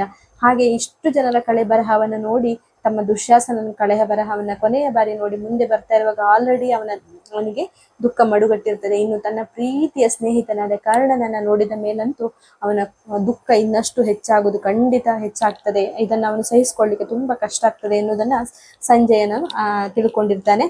ಯುದ್ಧದ ಸಮಯದಲ್ಲಿ ಭೂಮಿಯು ರಥವನ್ನು ನುಂಗುವಂತೆ ಸಮನಾಗಿರುವ ಜೋಡಿಸಿದ ಪಾದದ ನಿಲುವಿನಲ್ಲಿದ್ದ ಕರ್ಣ ಬಾಣವನ್ನು ಹೂಡಿ ಕೊನೆಯ ಕ್ಷಣದಲ್ಲಿ ತನ್ನ ಬಲಗಿವಿಯ ಹತ್ತಿರವಿಡಲು ನೆರವೇರಿಸದೆ ಸ್ವಾಮಿ ಕಾರ್ಯವನ್ನು ನೆರವೇರಿಸಲಾಗದಂತಹ ಹೇಡಿಗಳನ್ನು ಉಪೇಕ್ಷಿಸಿ ಪರಿಹಾಸ ಮಾಡುವ ರೀತಿಯಲ್ಲಿ ನಗುತ್ತಾ ಕರ್ಣನು ರಥದ ಎತ್ತರವಾದ ಧ್ವಜದ ದಂಡವನ್ನು ಒರಗಿ ಸ್ವಾಮಿ ನಿಷ್ಠೆಯಿಂದ ಶತ್ರುವಿನ ಎದುರಿಸಿದ್ದಾಗಲೇ ಪ್ರಾಣವನ್ನ ಕಳೆದುಕೊಂಡಿರ್ತಾನೆ. ಅಂದ್ರೆ ಯುದ್ಧ ಮಾಡ್ತಾ ಇರುವಾಗಲೇ ಇವರ ಪರವಾಗಿ ಯುದ್ಧ ಮಾಡ್ತಾ ಇರುವಾಗಲೇ ಕರ್ಣ ಯುದ್ಧ ಮಾಡ್ತಾ ಇರುವಾಗಲೇ ಶತ್ರುಗಳಿಂದ ಅಂದ್ರೆ ಅವರ ಎದುರು ಪಾರ್ಟಿ ಏನಿರ್ತಾರೆ ಅವರುಗಳಿಂದ ಅವನು ಕೊಲೆಗೀಡಾಗ್ತಾನೆ ಕರ್ಣ. ಈ ರೀತಿಯಲ್ಲಿ ಸೂರ್ಯ ಪುತ್ರನನ್ನ ನೋಡಿದ ಯುವರಾಜನಾದ ದುರ್ಯೋಧನನ ಕಣ್ಣಿನಿಂದ ಕಂಬನಿ ಧಾರಾಕಾರವಾಗಿ ಸುರಿಯುತ್ತದೆ. ದುಃಖ ಉಮ್ಮಳಿಸಿ ಬಂದು ಅಂತಃಕರಣ ಶೋಕದಿಂದ ದೇಹವೇ ದಹಿಸ್ತಾ ಇರ್ತದೆ. ಆಮೇಲೆ ನಾನು ದುಶ್ಯಾಸನ ನೀನು ಮೂವರೇ ಇದ್ದವರು, ದುಶ್ಯಾಸನ ಮರಣ ಹೊಂದಿದ ಬಳಿಕ ಇದ್ದವರು ನಾನು ನೀನು ಇಬ್ಬರೇ, ಈಗ ನೀನು ನನ್ನನ್ನು ಆಗಲಿ ಎತ್ತ ಹೋದೆ ಅಂಗಾಧಿಪತಿ ಎಂದು ಕೇಳ್ತಾನೆ. ಅಂದ್ರೆ ದುಶ್ಯಾಸನ, ದುರ್ಯೋಧನ ಮತ್ತೆ ಕರ್ಣ 3 ಜನ ಉಳಿತಾರೆ ಯುದ್ಧದಲ್ಲಿ. ಅವರೆಲ್ಲರೂ ಉಳಿಯುವಾಗ ದುಶ್ಯಾಸನ ಮರಣ ಹೊಂದಿದ ನಂತರ ಕರ್ಣ ಮತ್ತೆ ದುರ್ಯೋಧನ ಉಳಿತಾರೆ. ಈಗ ದುಶ್ಯಾಸನನನ್ನ ಬಿಟ್ಟು ಹೋದ್ಮೇಲೆ ನೀನಿದ್ದೆ ನನ್ನ ಜೊತೆ, ಈಗ ನೀನು ಕೂಡ ನನ್ನನ್ನು ಬಿಟ್ಟು ಯಾಕೆ ಹೋದೆ ಅಂತ ಅಂಗಾಧಿಪತಿಗೆ ಆದ ಕರ್ಣನ ಹತ್ರ ಕೇಳ್ತಾನೆ. ನಿನ್ನ ಮಗ ವೃಷಸೇನ ನನ್ನ ಮಗ ಲಕ್ಷ್ಮಣ ಕುಮಾರ ಪರಾಕ್ರಮದಿಂದ ಹೋರಾಡಿ ಸತ್ರು. ನೀನು ನನ್ನನ್ನು ಸಂತೈಸುವೆ, ನಿನ್ನನ್ನು ಸಂತೈಸುವೆ ಎಂದು ಬಂದೆ ಕರ್ಣ ಅಂತಾನೆ. ಅಂದ್ರೆ ಇವನು ದುರ್ಯೋಧನನ ಮಗ ಲಕ್ಷ್ಮಣನು ಕೂಡ ಸತ್ತಿರ್ತಾನೆ ರಂಗದಲ್ಲಿ. ಹಾಗೇನೆ ಈ ಕರ್ಣನ ಮಗನಾದ ವೃಷಸೇನ ಏನಿರ್ತಾನೆ ಅವನು ಕೂಡ ಯುದ್ಧದಲ್ಲಿ ಸತ್ತಿರ್ತಾರೆ. ಸೊ ಇಬ್ರು ಸತ್ತಾಗ ನಮ್ಮ ಇಬ್ಬರ ನೋವು ಕೂಡ ಒಂದೇ ತರನಾಗಿರ್ತದೆ. ಹಾಗಾಗಿ ನನ್ನನ್ನು ನೀನು ಸಂತೈಸಿದ್ರೆ ನಿನ್ನನ್ನು ನಾನು ಸಂತೈಸಬಹುದು ಎನ್ನುವ ಒಂದು ಭರವಸೆಯಿಂದ ನಾನು ಮುಂದೆ ಬಂದ್ರೆ ಇಲ್ಲಿ ನೀನು ಕೂಡ ಹೆಣವಾಗಿ ಬಿದ್ದಿದೆಯಲ್ಲ ಕರ್ಣ ಎಂದು ಅಳ್ತಾನೆ. ಹಾಗೇನೆ ಈ ದಿನ ನೀನಿರುವ ರೀತಿಯೇ ನನಗೆ ತಿಳಿಯುವುದಿಲ್ಲ, ನೀನು ಯಾಕೆ ಕೋಪಗೊಂಡಿರುವೆ, ಮತ್ತೆ ಯಾಕೆ ಆಡ್ತಾ ಇಲ್ಲ ಕರ್ಣ, ನೀನು ಮರೆತು ಮಾತಾಡುತ್ತಿಲ್ಲವೋ ಇಲ್ಲ ಬಳಲಿರುವೆಯೋ ಎಂದು ಕೇಳ್ತಾನೆ. ಅಂದ್ರೆ ನಿಂಗೆ ಯಾಕೆ ಎಷ್ಟು ಕೋಪ ಬಂದಿದೆ, ನೀನ್ ಯಾಕೆ ಇವತ್ತು ಈ ತರ ಇದ್ಯಾ, ಯಾಕೆ ನನ್ನ ಹತ್ರ ಮಾತಾಡುತ್ತಿಲ್ಲ, ನಿಂಗೆ ಮಾತಾಡೋದೆಲ್ಲ ಮರೆತು ಹೋಗಿದೆಯಾ, ಯಾಕೆ ನಿಂಗೆ ತುಂಬಾ ಸುಸ್ತಾಗಿದೆಯಾ ಅಂತ ಕೇಳ್ತಾನೆ. ಅಂದ್ರೆ ಇದೆಲ್ಲ ಅವನು ಎಷ್ಟು ಕರ್ಣನನ್ನ ಅವನು ಪ್ರೀತಿಸ್ತಾನೆ ಎನ್ನುವುದನ್ನ ಇವನ ಮಾತುಗಳಿಂದ ಕೇಳಬಹುದು. ಅವನಿಗೆ ಗೊತ್ತು ಅವನ ಸ್ನೇಹಿತಲ್ಲಿ ಯುದ್ಧದಲ್ಲಿ ರಣರಂಗದಲ್ಲಿ ಸತ್ತಿದ್ದಾನೆಂದು, ಆದ್ರೆ ಅವನಿಗೆ ಆ ಪರಿಸ್ಥಿತಿಯನ್ನ ಒಪ್ಪಿಕೊಳ್ಳಿಕ್ಕೆ ಆಗುದಿಲ್ಲ. ಅಂತಹ ಸಂದರ್ಭದಲ್ಲಿ ಹೀಗೆಲ್ಲ ದುರ್ಯೋಧನ ಕರ್ಣನ ಕಳೆ ಬರಹದ ಮುಂದೆ ನಿಂತ್ಕೊಂಡು ಮಾತಾಡ್ತಾನೆ. ನಿನ್ನ ಗೆಳೆಯನಾದ ಸುಯೋಧನನನ್ನು ನೋಡದೆ ಮಾತಾಡದೆ ಅಪ್ಪಿಕೊಳ್ಳದೆ ಏನು ವಿಚಾರವೆಂದು ಕೇಳದೆ ಒಡೆಯ ದೇವ ಎನ್ನದೆ ಯಾವ ಮಾತನ್ನು ಆಡದೆ ಏಕಿರುವೆ ಅಂಗಾಧಿಪತಿ ಅಂತಾನೆ. ಸುಯೋಧನ ಅಂದ್ರೆ ದುರ್ಯೋಧನ ಆಗಿರ್ತಾನೆ. ನಿನ್ನ ಗೆಳೆಯನಾದ ನನ್ನನ್ನು ಮಾತಾಡಿಸದೆ ನನ್ನನ್ನು ಅಪ್ಪಿಕೊಳ್ಳದೆ ಏನು ವಿಚಾರ ಎಂದು ನನ್ನನ್ನು ಕೇಳದೆ ಅಥವಾ ಒಡೆಯ ದೇವ ಎನ್ನದೆ ಏನೊಂದು ಮಾತನಾಡದೆ ಹೇಗೆ ನೀನಿದ್ಯಾ ಅಂತ ಕೇಳ್ತಾನೆ ಕರ್ಣನ ಕಳೆ ಬರಹದ ಜೊತೆ. ಹಾಗೇನೆ ನೀನು ಯಾರು ಎನ್ನುವುದನ್ನು ನಾನು ಅರಿತಿದ್ದೇನೆ, ಕುಂತಿಯೂ ತಿಳಿದಿದ್ದಾಳೆ, ಕೃಷ್ಣನಿಗೂ ಗೊತ್ತು, ಸೂರ್ಯದೇವನಿಗೂ ತಿಳಿದಿದೆ, ದಿವ್ಯಜ್ಞಾನಿ ಸಹದೇವನಿಗೂ ಗೊತ್ತು, ನೀನು ಪಾಂಡವರಿಗೆ ಹಿರಿಯನೇ. ಅಂದ್ರೆ ಹಾಗೆ ಹೇಳ್ತಾನೆ, ಕುಂತಿ ಪುತ್ರ ಕರ್ಣ, ಅದು ಕೃಷ್ಣನಿಗೆ ಸಹ ಗೊತ್ತು, ಸೂರ್ಯದೇವನಿಗೆ ಕೂಡ ಗೊತ್ತು, ಕುಂತಿ ಸೂರ್ಯನಿಂದ ಪಡೆದ ಮಗನಾಗಿರ್ತಾನೆ ಕರ್ಣ. ಹಾಗೇನೆ ದಿವ್ಯಜ್ಞಾನಿಯಾದ ಸಹದೇವನಿಗೆ ಗೊತ್ತು, ನೀನು ಪಾಂಡವರೆಲ್ಲರಿಗಿಂತ ಹಿರಿಯನಾಗಿರ್ತೀಯ. ಅಂದ್ರೆ ಕುಂತಿಗೆ ಮೊದಲ ಪುತ್ರ ಕರ್ಣನಾಗಿರುವುದರಿಂದ ಎಲ್ಲರಿಂದ ನೀನು ಹಿರಿಯನನ್ನುವುದು ನಮ್ಗೆಲ್ಲರಿಗೂ ಗೊತ್ತಿದೆ. ಒಡ ಹುಟ್ಟಿದವರೆಂಬುದನ್ನು ತಿಳಿದು ಕೂಡಲೇ ಧರ್ಮರಾಜನು ನಿನಗೆ ರಾಜ್ಯವನ್ನು ಕೊಡಲು ನನಗೆ ಕೈ ಬರಲಿಲ್ಲ. ರಾಜ್ಯವನ್ನ ನಿನಗೆ ಕೊಡದಿದ್ದರೂ ನೀನೇ ಅದರ ಒಡೆಯನೆಂದು ನಾನೇ ನಿನ್ನ ಪರವಾಗಿ ಆಳ್ವಿಕೆ ಮಾಡುವೆನೆಂದು ತಿಳಿದುಕೊಂಡಿದೆ. ಅಂದ್ರೆ ಏನು ಇವನಿದ್ದಾನಲ್ಲ ಧರ್ಮರಾಜ ಏನಿದ್ದಾನೆ, ನೀನು ನಮ್ಮ ಒಡ ಹುಟ್ಟಿದವನೇ ಎಂದು ಗೊತ್ತಾದ ಕೂಡಲೇ ರಾಜ್ಯವನ್ನು ಕೊಡಲು ಧರ್ಮರಾಯ ಮುಂದಾದ. ಆದ್ರೆ ನಾನು ರಾಜ್ಯವನ್ನು ಕೊಡ್ಲಿಕ್ಕೆ ಮುಂದಾಗ್ಲಿಲ್ಲ. ಆದ್ರೆ ರಾಜ್ಯ ನಾನು ಆಳಿದ್ರು ಕೂಡ ರಾಜ್ಯ ನಿನ್ನದೇ ಎನ್ನುವಂತಹ ಭಾವನೆ ನನ್ನಲ್ಲಿತ್ತು, ನಿನ್ನ ಪರವಾಗಿ ನಾನು ಆಳ್ವಿಕೆ ಮಾಡ್ತಿದ್ದೆ ಎಂದುಕೊಂಡಿದ್ದೆ ನಾನು ಅಂತ ತನ್ನ ಮನದಲ್ಲಿರುವುದನ್ನೆಲ್ಲ ಅವನ ಕಳೆ ಬರಹದ ಮುಂದೆ ಹೇಳ್ತಾನೆ. ಇಂದ್ರನು ಬಂದು ಕವಚ ಕುಂಡಲಗಳನ್ನು ಕೇಳಿದಾಗ ನೀನು ಇಲ್ಲವೆನ್ನದೆ ಕತ್ತರಿಸಿಕೊಟ್ಟೆ. ನಿನ್ನ ತಾಯಿ ಕುಂತಿ ಬಂದು ದಿವ್ಯಾಸ್ತ್ರವನ್ನು ಪ್ರಯೋಗವೇ ಮಾಡಬೇಡ ಎನ್ನಲು ಅವಳಿಗೂ ಮಾತು ಕೊಟ್ಟೆ. ನಿನಗೆ ಸರಿಸಮನಾಗಿ ಹೊನ್ನನ್ನು ದಾನ ಮಾಡುವವರಾಗಲಿ ಪರಾಕ್ರಮಿಗಳಾಗಲಿ ಯಾರಿದ್ದಾರೆ ಅಂಗಾಧಿಪತಿ ಎಂದು ಕೇಳ್ತಾನೆ. ಕರ್ಣ ಕವಚ ಕುಂಡಲನ ಕೊಡು ಅಂದ್ರೂ ಕೊಡ್ತಾನೆ. ಏನ್ ಕೊಡ್ತಾನೆ ಅಂದ್ರೆ ಅವನು ಕರ್ಣ ಅಂದ್ರೆ ದಾನಶೂರ ಅಂತ ಏನ್ ಹೇಳ್ತಾರೆ ಅವನಿಗೆ, ಕರ್ಣನಿಗೆ ಅವನು ಎಲ್ಲವನ್ನ ಕೊಡ್ತಾನೆ. ದಿವ್ಯಾಸ್ತ್ರವನ್ನ ಪ್ರಯೋಗ ಮಾಡ್ಬೇಡ ಅಂತ ಅಮ್ಮ ಹೇಳಿದಾಗ ಅದನ್ನು ಕೂಡ ಮಾತು ಕೊಟ್ಟೆ. ನೀನ್ ಯಾರು ಏನ್ ಹೇಳಿದ್ರು ಅದನ್ನೆಲ್ಲ ಕೇಳ್ತಿಯಲ್ಲ, ನಿನ್ನಂತ ಪರಾಕ್ರಮಿ ಅಥವಾ ನಿನ್ನಷ್ಟು ದಾನ ಮಾಡೋರು ಯಾರಿದ್ದಾರೆ ಅಂತ ಕೇಳ್ತಾನೆ ಕರ್ಣನ ಜೊತೆ. ಕಣ್ಣಿನಲ್ಲಿ ಎದೆಯಲ್ಲಿ ನಿನ್ನನ್ನು ರೂಪಿಸುವುದು, ನನ್ನ ಕಿವಿಯಲ್ಲಿ ನಿನ್ನ ಮಾತುಗಳೇ ಕೇಳ್ತಿವೆ ಕರ್ಣ. ಹೀಗಿರ್ಬೇಕಾದ್ರೆ ವಿಯೋಗವಾದರೂ ಹೇಗಾಯಿತೆಂದು ತಿಳಿಯುತ್ತಿಲ್ಲ ಅಂಗಾಧಿಪತಿ. ನನ್ನ ಕಣ್ಣಲ್ಲಿ ನೀನೇ ಕಾಣ್ತಾ ಇದ್ದೆ, ನನ್ನ ಕಿವಿಯಲ್ಲಿ ನೀನಾಡುವ ಮಾತುಗಳೇ ಈ ಕ್ಷಣ ಕೂಡ ಕೇಳ್ತಾ ಇದೆ. ಇಷ್ಟೆಲ್ಲ ಇರುವಾಗ ನೀ ಹೇಗೆ ನನ್ನಿಂದ ದೂರಾದೆ ಅಂಗಾಧಿಪತಿ ಅಂತ ಕರ್ಣ ಕೇಳ್ತಾನೆ. ನಿನ್ನನ್ನು ಕೊಂದ ಅರ್ಜುನನನ್ನ, ನನ್ನ ತಮ್ಮನನ್ನು ಕೊಂದ ಭೀಮನನ್ನು ನಾನು ಬದುಕಲು ಬಿಡುತ್ತೇನೆಯೇ? ನಿನ್ನಯ ಪ್ರೀತಿಗೆ ಅದನ್ನು ಮಾಡುವುದು ನನ್ನ ಧರ್ಮ, ನಾನು ಅದನ್ನ ಮಾಡಿಯೇ ತೀರುತ್ತೇನೆ ಅಂತ ಹೇಳ್ತಾನೆ. ಅಂದ್ರೆ ನಿನ್ನನ್ನು ಕೊಂದ ಅರ್ಜುನ, ಹಾಗೇನೆ ನನ್ನ ಪ್ರೀತಿಯ ತಮ್ಮ ದುಶ್ಯಾಸನನನ್ನ ಕೊಂದ ಆ ಭೀಮನನ್ನ ನಾನು ಬದುಕಲಿಕ್ಕೆ ಬಿಡುವುದಿಲ್ಲ. ನಿನ್ನ ಮೇಲಿರೋ ಪ್ರೀತಿಗೆ ನಾನು ಇದನ್ನ ಬೇಕಾಗಿರುವುದು ನನ್ನ ಧರ್ಮ ಎಂದು ಹೇಳ್ತಾನೆ. ಪರಶುರಾಮ, ಕೃಷ್ಣ, ಇಂದ್ರ, ಭೂಕಾಂತೆ, ಕುಂತಿ, ನಾನು ಹೇಳಿದ ಈ 5 ಜನ ನಿನ್ನನ್ನು ಕೊಂದರು ಅಂಗಾಧಿಪತಿ. ಈ ಅರ್ಜುನನೊಬ್ಬನೇ ನಿನ್ನನ್ನು ಕೊಂದಿಲ್ಲ. ಇನ್ನು ಮುಂದೆ ನಾನು ಮಾತ್ರ ಬದುಕಬೇಕು ಅಥವಾ ಪಾಂಡವರು ಬದುಕಬೇಕು ಕರ್ಣ. ಇದನ್ನು ಕೇಳು, ನಿನ್ನನ್ನು ಕೊಂದು ದುಶ್ಯಾಸನನನ್ನು ಕೊಂದು ಬದುಕುವ ನಾವನು ಅಂಗಾಧಿಪತಿ ಎಂದು ಪ್ರಲಾಪಗೈದನು. ಅಂದ್ರೆ ಇನ್ ಮುಂದೆ ಒಂದೇ ನಾನ್ ಬದುಕಬೇಕು, ಇಲ್ಲ ಪಾಂಡವರು ಬದುಕಬೇಕು. ನಿನ್ನನ್ನು ಕೊಂದು ಅಥವಾ ದುಶ್ಯಾಸನನ ಕೊಂದವರು ಹೇಗೆ ಬದುಕ್ತಾರೆ ಎಂದು ನಾನು ನೋಡ್ತೇನೆ ಎನ್ನುವಂತಹ ಒಂದು ಮಾತನ್ನ ಇಲ್ಲಿ ಕರ್ಣನ ಕಳೆ ಬರಹದ ಮುಂದೆ ನಿಂತ್ಕೊಂಡು ದುಶ್ಯಾಸನ ಹೇಳ್ತಾನೆ. ಹಾಗೇನೆ ಕರ್ಣನಿರುವ ಸ್ಥಿತಿಯನ್ನು, ದುಶ್ಯಾಸನ ಇರುವ ಸ್ಥಿತಿಯನ್ನು ಕಂಡು ಕೂಡ ನನ್ನ ಪ್ರಾಣವಿನ್ನೂ ಹೋಗಿಲ್ಲವೆಂದರೆ ನನ್ನದು ಎಂತಹ ಕಲ್ಲೆದೆಯಾಗಿರಬೇಕು.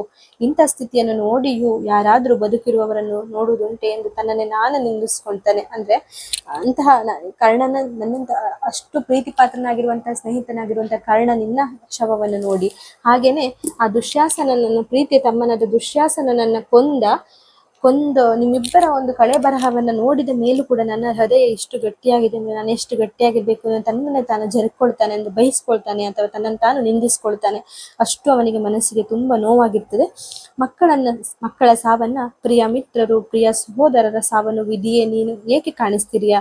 ಯಾಕೆ ನನ್ಗೆ ಇಂತಹ ಸಿಚುವೇಶನ್ ಅನ್ನು ಅನುಭವಿಸ್ಲಿಕ್ಕೆ ಮಾಡ್ತೀಯಾ? ಇನ್ನೇನನ್ನು ಕಾಣಿಸಲಿರುವೆಯೋ ಮುಂದೆ? ಇಷ್ಟೊಂದು ಪಾಪಕರ್ಮ ಮಾಡಿರುವ ನನ್ನನ್ನ, ನಿರ್ಗುಣಿಯನ್ನ ಏಕೆ ಉಳಿಸಿರುವೆ ಎಂದು ವಿಧಿಯನ್ನ ನಿಂದಿಸಿ ಕರ್ಣನ ಮೊಗವನ್ನು ನೋಡಿ ಸಂಜಯನಿಗೆ ಹೀಗೆ ಹೇಳ್ತಾನೆ. ಅಂದ್ರೆ ಮಕ್ಕಳನ್ನ ಸಾವನ್ನ ಕಂಡ ತಂದೆ ಆಗಿರ್ತಾನೆ ಅವನು. ಸ್ನೇಹಿತರನ್ನ, ಸಹೋದರರ ಸಾವನ್ನ ಕಂಡಿರ್ತೀನಿ, ಇಷ್ಟೆಲ್ಲಾನು ನನ್ಗೆ ಕಾಣುವ ಹಾಗೆ, ಇಂತಹ ಸ್ಥಿತಿಯನ್ನೆಲ್ಲ ಅನುಭವಿಸುವ ಹಾಗೆ ನನಗೆ ಮಾಡಿದ್ಯಲ್ಲ, ಇನ್ನೆಂತ ನಾನು ನೋಡ್ಬೇಕು ದೇವ್ರೆ? ನನ್ಗೆ ಇಷ್ಟೆಲ್ಲ ಕರ್ಮಗಳು ಯಾಕೆ ದೇವ್ರೆ? ಎಂತಹ ಪರಿಸ್ಥಿತಿ ನನ್ನನ್ನು ಯಾಕೆ ಇನ್ನು ಉಳಿಸಿದ್ಯಾ ಅಂತ ಬ್ರಹ್ಮದೇವರನ್ನ ನಿಂದಿಸ್ತಾನೆ. ಹಾಗೇನೆ ಕರ್ಣನ ಮುಖವನ್ನ ಒಂದ್ಸಲ ನೋಡಿ ಸಂಜಯನಿಗೆ ಹೇಳ್ತಾನೆ, ನಾನು ಇನ್ನು ಯಾರೊಡನೆ ಮಾತನಾಡಲಿ? ಓಲಗದಲ್ಲಿ ಯಾರ ಜೊತೆ ಇರಲಿ? ಯಾರ ಜೊತೆಯಲ್ಲಿ ಕುಳಿತು ಊಟ ಮಾಡಲಿ? ನನ್ನ ಸಹೋದರರು, ಆನೆ, ಕುದುರೆಗಳು ಇಲ್ಲದ ಮೇಲೆ ಯಾರ ಜೊತೆ ಬಂದು ಯುದ್ಧ ಮಾಡಲಿ ಎಂದು ಕೇಳ್ತಾನೆ. ಅಂದ್ರೆ ಅಷ್ಟು ನೋವಾಗುತ್ತೆ.